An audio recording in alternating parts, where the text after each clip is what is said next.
Hey, welcome to Locked On Lakers for a Thursday. Andy Kamenetsky and special guest CJ Toledano. LeBron James returns, Rui Hachimura scorches, and the Lakers could be pushing for the 8th seed. Maybe. We'll break it all down coming up next. You are Locked On Lakers, your daily Los Angeles Lakers podcast. Part of the Locked On Podcast Network, your team every day.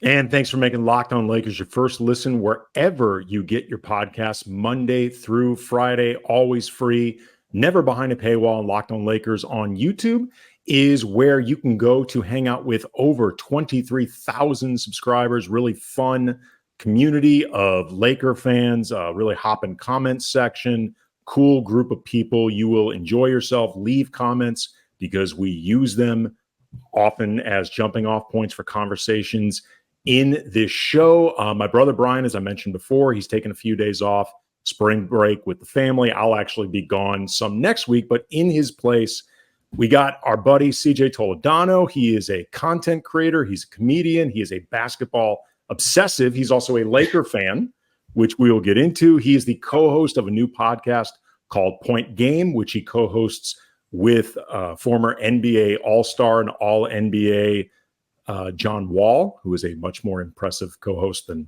my co-host. And he also is the founder of a creative studio and production company geared towards sports and culture. It is called Follow Through, and married to Megan Gailey, a very funny comic writer and Pacers fanatic, which we will get into as well because IST feud going on there. CJ, how are you, man? I'm great. Thanks for having me on. Dude, you and your brother are a big source of Lakers news and commentary for me. So it's always fun to come back and talk to you guys and be on the show. So and it's a great time to be talking Lakers. Thankfully, the last week or so. I mean, first of all, we were talking before we started up, CJ, that we are glad this 136-124 win over the Grizzlies in Memphis, second end of a back-to-back. No Anthony Davis, not surprisingly. Yeah. He was held out after playing 52 minutes of double overtime ball the night before. LeBron does return. There's not a ton to break down in this game, and that's a good thing. Thank God. And it's funny, though, because as the recent Laker fans that we are, and a lot of my group texts last night, watching, because I will say, because with these early games, the second half can kind of run into my kids' bedtime. So I'm like, when they were down, I was like, I got bedtime. I'm going to put my kid down. I can turn this off. I'm disgusted, even though I wasn't that disgusted. It was a LeBron-less Lakers team playing the Bucks. And so I was like, I'm done. And then, so I'm putting my kid to bed. His lullabies are playing, but it's also hooked up to this Google, hey, Google, play whatever. And I usually do hey, Google, what's the score of the Lakers Bucks game? And it was overtime with the Lakers up 1. And I'm like, what is going on? And so I put my kid down immediately and I go down and I watch overtime, and I'm texting my buddies and I'm like, okay, this is awesome. We're going to get out of here with the win, but also watch tomorrow. We lose by 30 to a bunch of nobodies because everyone on the Grizzlies is hurt, but we got the win. And I'm like really psyched about it. And a win like this, and a win like yesterday's, I am like, is this a different Lakers team? And I get excited again. But I was going to be like, this could be the game tonight where we lose by a ton for no reason. And I go, same old Lakers. But okay. First of all, how dare you besmirch the good name of Jake LaRavia? The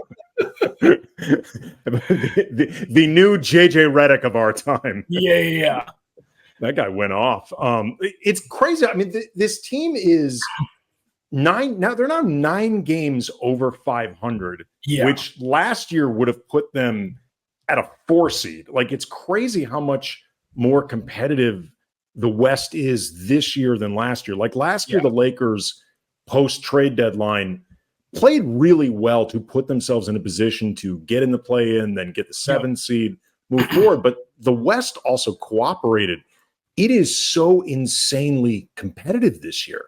Yeah. No, I mean, we're lucky we came out and got some of those wins despite a lot of, I know we've complained a lot about the missteps at the beginning of this season, but like we really needed the wins that we had. I remember, just through the doles of this season being like, hey, we got to be 500. We got to be 4 over 500, like praying that would happen. And now we're 9 above and we're still sitting in the 9th spot. But like, I'm glad that right now we're like, hey, let's try to get that 8th spot. Let's hope. And I'm still, and we can get into it later. Like, I'm still wondering who we want in that play-in, Rockets or Warriors. Like, do I want the Rockets to overcome that Warrior spot? I don't know yet, but yeah, it is crazy. And then the clump of like, would we get the Nuggets in that first round? Do we want the Nuggets? So it's a different. I can answer that question, CJ. Yeah. The answer is no. No, they don't. Different conundrum that we're playing with right now, rather than hey, let's try to make the play-in, which was the big like challenge last year. But yeah, the West is insane right now. I mean, you do the best you can at this point. Yeah. Obviously, there was a lot that happened earlier in the season that, whether you're talking about things outside their control, like injuries, I mean, I've said it a zillion times, but Jared Vanderbilt's absence throughout most of the season has been a massive problem, or whether you're talking about things within the Lakers' control, certain games where they, by their own admission, lost focus, relaxed, decisions Darvin's made with the lineup. It took him a long time to finally settle on what I think a lot of people felt was the obvious answers. But yeah, the team that played and got us to the Western Conference Finals last year. Yeah. This is actually how bad it's gotten for Darvin. And I don't want to make it clear. Darvin, while the coach will always to some degree take more heat than they deserve and will always, I covered Phil Jackson. I heard from a lot of Laker fans saying Phil was just a fraud propped up by Kobe and Michael and Shaq. And they all, I'm sure back in the 80s, people were writing letters to the LA Times, the editor saying, get that slick back Pat Riley overrated jerk out of there. He's nothing but just a good looking suit. But like after the game last night, I tweeted out how Darvin was asked, did he ever consider, just because the Lakers had a second end of a back-to-back, they were having a really difficult time getting momentum. Did he ever consider just pulling the starters and just saying, let's make sure we press our advantage, have everyone ready and fresh, that we get this win in Memphis? Because, losing in Milwaukee wouldn't be an unacceptable loss anyway. Yeah. And he said with about 7 minutes left, they were down 12. And he told the team, I think we got one more push left. I think we can actually start chipping away this lead. Yeah. And it turned out he was correct. And I just tweeted out something to the degree of, he rolled the dice and chose correctly and won. And I just start getting lit up by people saying, oh, so all of a sudden he's a great coach. Look at all the things he did wrong this all season. You can say that you think he's the worst coach in the league and that the Lakers should fire him this offseason while still acknowledging he made a correct. That's all I'm saying. People were not having it. Yeah. It's Darvin, and we've seen a lot of these fake comebacks, and like I didn't tweet it, but I tweeted it before, like why are the starters in and stuff, and some of these the questionable, like not calling timeouts and whatnot. Like I get everyone's response to that, but like in moments like this, we got to celebrate the win. Like it has to be acknowledged that Darvin did roll the dice. And it wasn't an obvious call. Yeah, it's not an obvious call. Like, and I don't know, maybe, and here's the optimist in me, and I'm being an optimist right now. Let's see it pay off. Like some of these guys are gaining confidence. And this is what we need to celebrate, is that some of these guys are, Austin Reeves had a huge game. Spencer Dinwiddie was going to put up a real dud last night. But we got in the overtime and he hit a huge 3. Like we might see some of these things happen when we need him in the playoffs. We saw it last year with Lonnie Walker, and people were criticizing the way Lonnie Walker was being used last year. And so I don't know. I'm putting some faith into Darvin. The thing that I am most happy about not only are these wins, but it's like we're finding guys outside of AD and LeBron who are having these just like incredible individual performances that will, crossing my fingers, pay off. And like, hey, that's why we needed that weird win or weird performance, or like us winning that Bucks game, late when we should have pulled the starters back in March. So I'm just choosing to not criticize Darvin in that moment. So yeah, but like, let's celebrate rather than like attack you, who is clearly committed to celebrating the Lakers and breaking down the Lakers as much as possible. Again, I was just saying it's irrefutable that he made the right decision. Like you cannot debate whether or not he did. It was clearly the correct decision. Yeah. That's all. You can still have the conversation about whether or not he should be fired. One of the guys that you're talking about, players gaining confidence, showing what they can do. Rui Hachimura in back-to-back games. Huge. Massive. We'll talk about that. Other items coming up next. Locked on Lakers is brought to you by Nissan. Are you the kind of driver who likes to push things a little further? Ever wonder what adventure could be around the next corner? Our friends at Nissan have a lineup of SUVs with the capability to take your adventure to the next level. The 2024 Nissan Rogue, it's perfect for city drives, great escapes. Class exclusive Google built-in is your always updating assistant to call on for almost anything. Gone are the days of connecting your phone. Google Assistant, Google Maps, and Google Play Store, they're built right into the 12.3-inch HD touchscreen infotainment center. That's a really big screen. The 2024 Rogue, it's the perfect mid-size crossover for your next adventure. Nissan's incredible lineup also includes the 2024 Nissan Pathfinder. It has room up to 8 and expansive cargo capacity, advanced available 4x4 capability, plus 284 horsepower and up to 6,000 pounds of towing. So take the Nissan Rogue, the Nissan Pathfinder, or the Nissan Armada and go find your next adventure. Shop nissanusa.com. And Locked on Lakers is also brought to you by Amazon Fire TV. Fire TV is your destination for sports, from live games to highlights to in-depth analysis. Fire TV offers amazing viewing experiences with smart TVs, as well as the Fire TV stick that you can plug into your existing TV, providing access to millions of movies and TV episodes, as well as free and live TV. We have a Fire TV stick in our kitchen TV, so we got all the options now. We are watching everything on it while we're making dinner and stuff like that. Whether it's the opening weekend for baseball or a college basketball tournament, you're going to want to have a Fire TV. Fire TV recently created Fire TV channels to deliver a constant supply of the latest videos for your favorite sports brands, all for free. And that includes us over at Locked On, the whole channel, plus most of the big pro leagues and college conferences. There's also news, entertainment, gaming, travel, cooking videos. Check out Fire TV channels on Fire TV and Alexa devices. If you haven't checked out Fire TV channels, you should, really, truly. Trust me on this. To learn more, visit www.amazon.com/lockedonfiretv.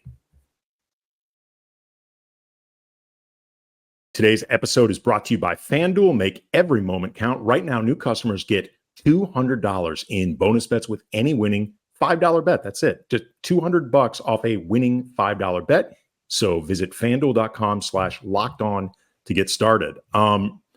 Rui tonight against Memphis, 7 of 8 from behind the arc for 32 points. He was 11 of 14 overall, plus 10 rebounds. And what the rebounds actually, to me, CJ, jump out even more than the points or the hot shooting, because Rui had 14 rebounds against Milwaukee, which is a career high for him. And he talked about after the game how with LeBron not there, he knew he was going to have to pick up that rebounding slack and help AD out. In this game, AD's out, but he still has that same focus with hitting the glass. It's awesome to see Rui do that. I just hope that this is something he continues and remains focused on moving forward, because he should be a better rebounder. Yes. Than I think. As good of a season he's having this year, that's an area where I watch him, I'm like, man, you're so athletic and strong. You should be better than that. Yeah. No, I mean, that's the scary thing, is like adding rebounding to his game would be huge. And like, I think the Rui that we have right now isn't it's not the Rui we had early in the season. And I think, again, not to turn this back to Darvin, but like he wasn't getting the right minutes. He wasn't starting. But now that we've found like, hey, we got to run a lot of this stuff through Rui, like, man, a confident Rui is incredible. It can be a third option on this team. It could be, I know end of last year there was a lot of talk of like, Rui working with Phil Handy on his shooting. Like, and we had just Rui hitting threes can win us games. Like that just, his set shot, which I don't know, just like the form is a little bit slower than a lot of players out there. But like, if he gets it off, there's a high chance it's going in. And I just love his game, and rebounding, that would be huge. Yeah. It's funny, it's apropos that he would have this game against Memphis, because last year his playoff run with that shooting got started in that series against the Grizzlies. And while obviously he was not going to shoot, I think it was like 50% from three moving forward as like a regular thing, like that would put him into Steph territory. But he's shooting 40% from behind the arc on a little over three a game. And honestly, I wish he would take more. I feel like over the last 10, 15 games, he is taking more. But when he's got that shot going, he can score he really becomes a true 3-level scorer, because he can score inside, he can score mid-range, he can score from outside. When he gets to the line, he can make free throws. I think the scenery change obviously really helped, Washington, and then getting this big market. He was a guy who, I don't think he was scared. I think he was excited. Like, oh man, people are going to watch my game. I think also too, me speaking as someone who immediately liked him, one, also because he's, Asian. And I was making merch, as for Rui. The Rui Hachimura shirts. Rui Hachimura shirts. And so him being good was just like an added bonus to me. But I go to a lot of Lakers games, I'm sure you have too. Like, the Asian support there too is awesome. And so I think I think him playing for the Lakers in this market definitely adds to it. I think the personnel, the playing with LeBron and AD, and LeBron, I think, spending the summer and being like, you got it. Like, we say this every offseason, LeBron has to watch his minutes. And I think there was like talk of like, hey, you got to be LeBron when I'm not on, or when LeBron's not on the court. And it was a slow sort of to get to where we are right now, the beginning of the season.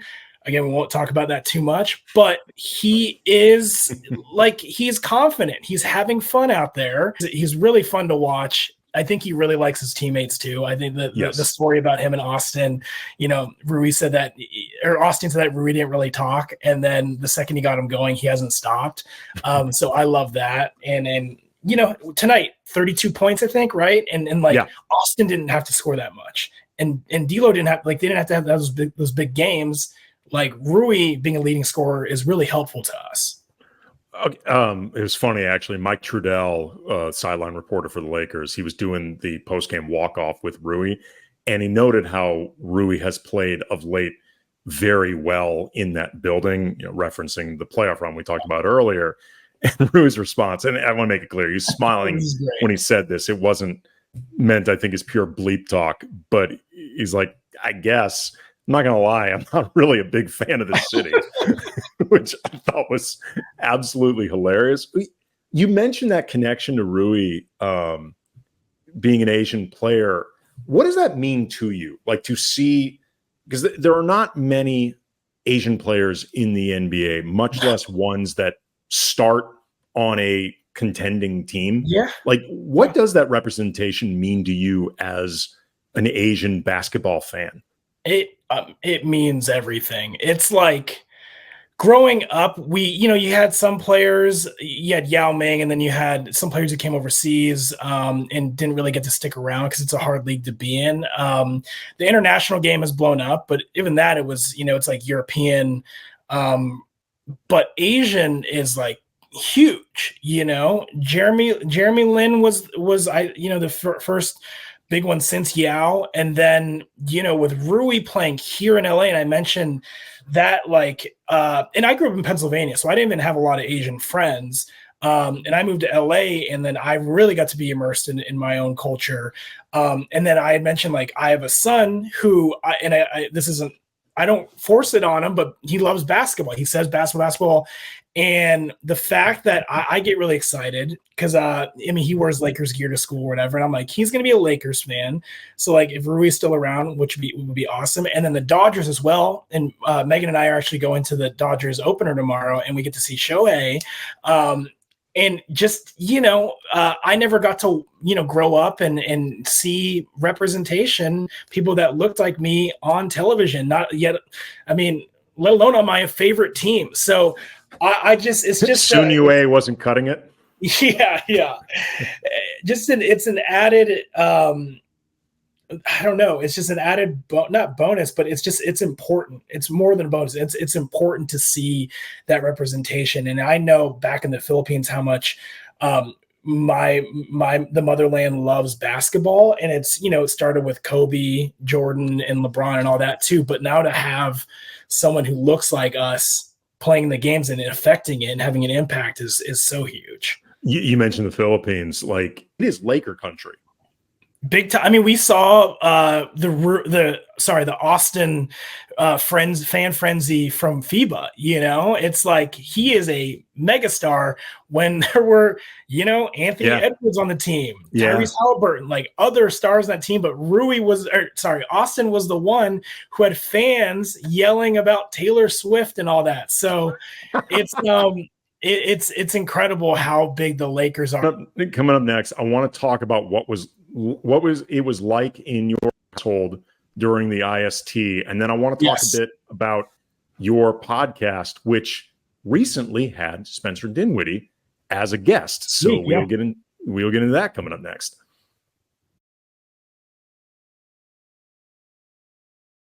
Locked On Lakers is brought to you by BetterHelp, and we all need the opportunity to get things off our chest, to express our thoughts, our fears, and our anxieties with somebody who knows how to listen. Big or small, certain things can really start to get to you, and it's really important to have that outlet, somebody to talk with. Like, for example, we do the show Locked On Lakers that we hope is a really great escape for Laker fans, our viewers, our listeners. We all love the Lakers, but I don't care how big of a diehard fan you are of the purple and gold. There are more pressing issues in everyone's life. And again, it's important to have the ability to talk with somebody. And I can speak to what therapy did for me and my family during a really difficult period in our lives. And therapy can be different for everybody, can be beneficial for everyone. And if you're thinking of starting therapy, give BetterHelp a try. It's entirely online, designed to be flexible, suited for your schedule. Visit BetterHelp.com/LockedOnNBA to get 10% off your first month. That's BetterHelp, HELP.com/LockedOnNBA. Set the scene. We've got the IST run, and it's becoming clear the Lakers and the Pacers are dominating the East and the West. Yeah. You are a Laker diehard.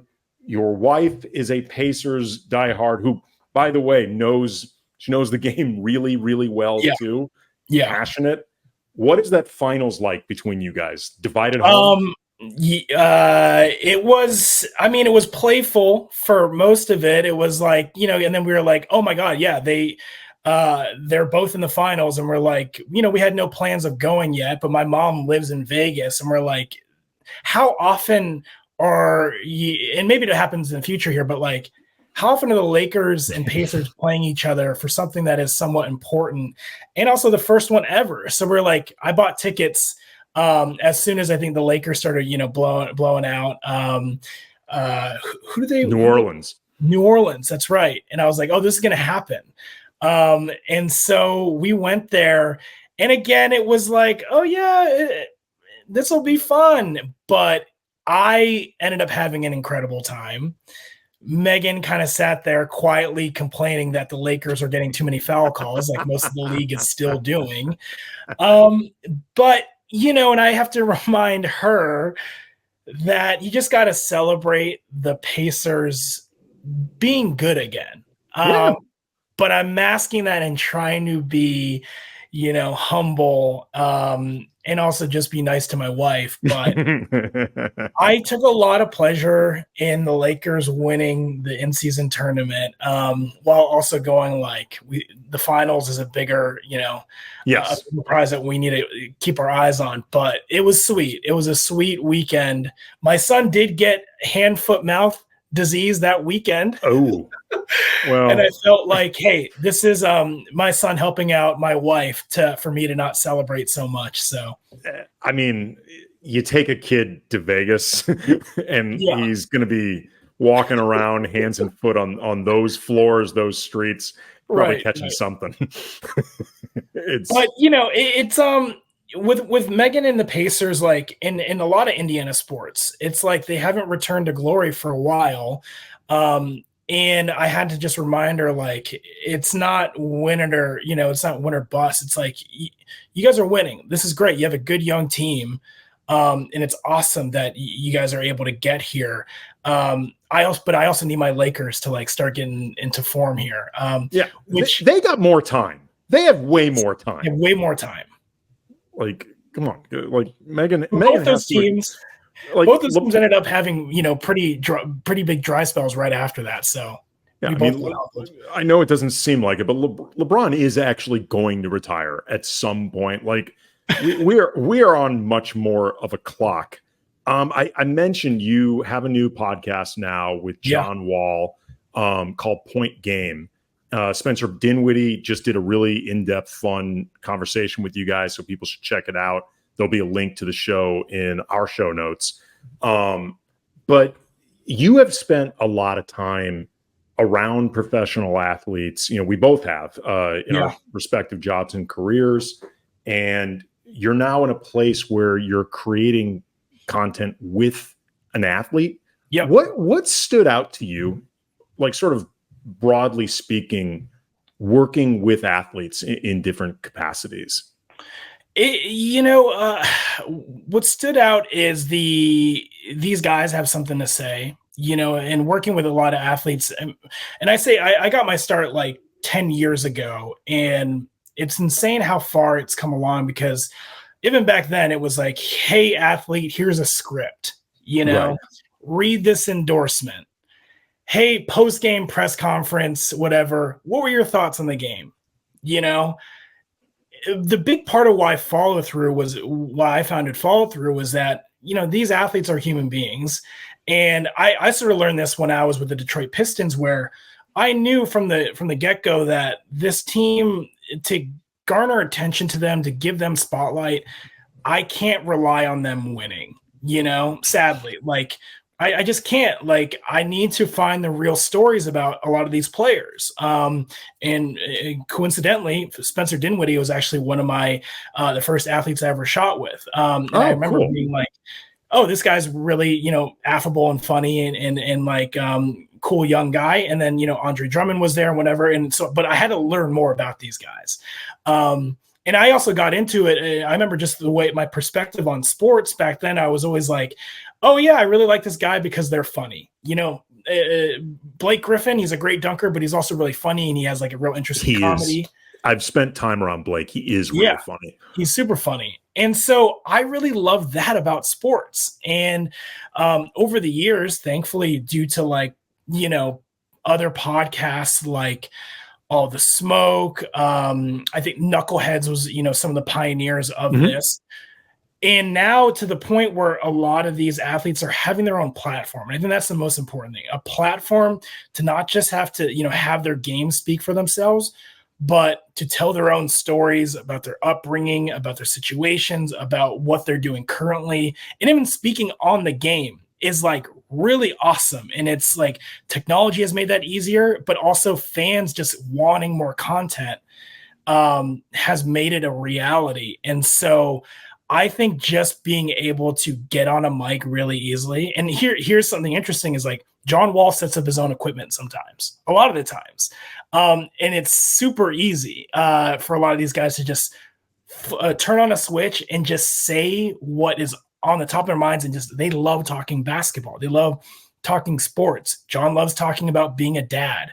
And like no one was asking John about fatherhood when he was playing. Right. So like it's great to spend extended periods of time. Also too, it's like, as you know, when you work with a lot of these athletes on other projects, it's like, hey, you guys got 5 minutes, get the thing and get out of here. Yep. Now it's like every week these athletes have an hour to just talk about what's going on in the game, what's going on in their personal lives, the game through their lens, which is important. So it's a really exciting time. And it's like, I know people are like, man, the player podcasts are oversaturated. And it's like, I think we've only gotten started. Like maybe there's some overlapping of like the types of creative and like the types of shows, but like, I think we're getting started and there's going to be some real like innovation, starting to come out here. Well, what I think is going to happen, and Bomani Jones, I believe, is the first person I've heard reference this before, but it got me thinking about it.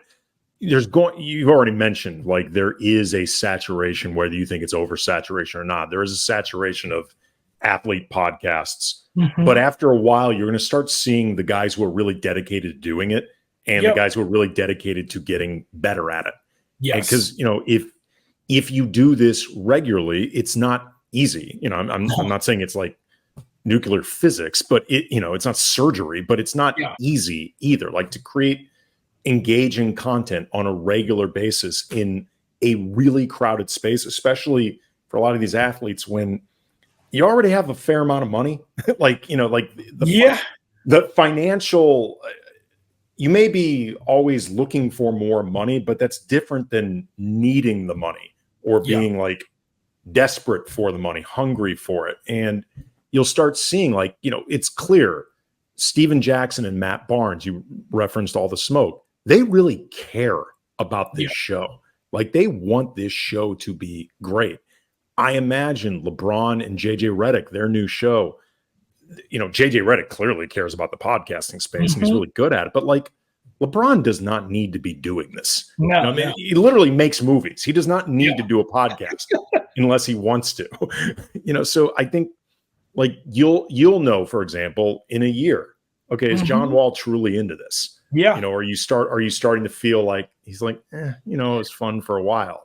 And I think that's a big challenge and a challenge that I knew when, because John didn't come to me with the podcast. Like I was approached by these companies and they were like, who's got a great story out there? And let's try to, connect you to whoever. And I thought John, who's in a really interesting situation right now where he's not retired and he's the healthiest he's been in a long time and is still working out and wants to get back in the league, who is almost like antsy and just wants to talk about the game and is watching every game. He tells me about his setup.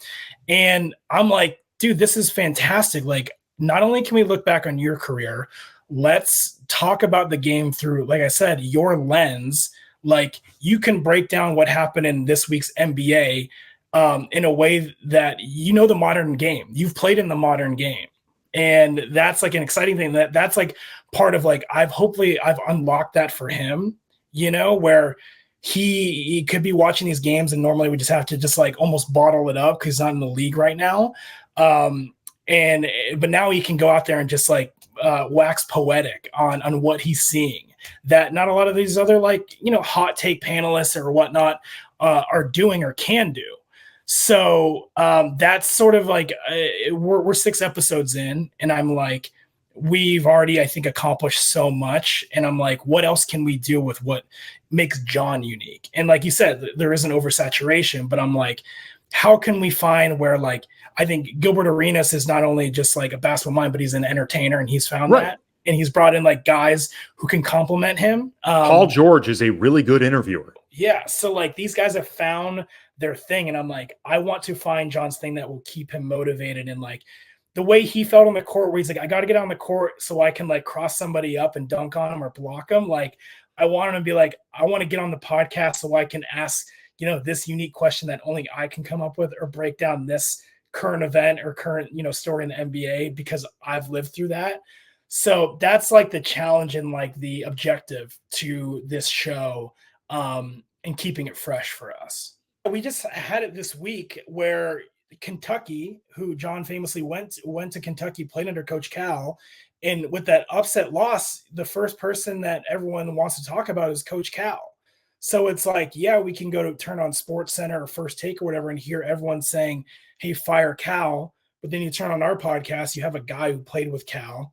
Yeah. And he gave a great take, you know, and it's like, you can't really disagree with that take, because that is a guy who was with Cal for so long and was one of the first people that Cal's process like really helped at the Kentucky program. So yeah, it's been great. It's been great trying to almost tie like what's going on in the NBA and being like, oh yeah, John went through this or whatever. What's the angle that we can, present John with that he can just like attack and just like show his knowledge. So yeah, it's been great.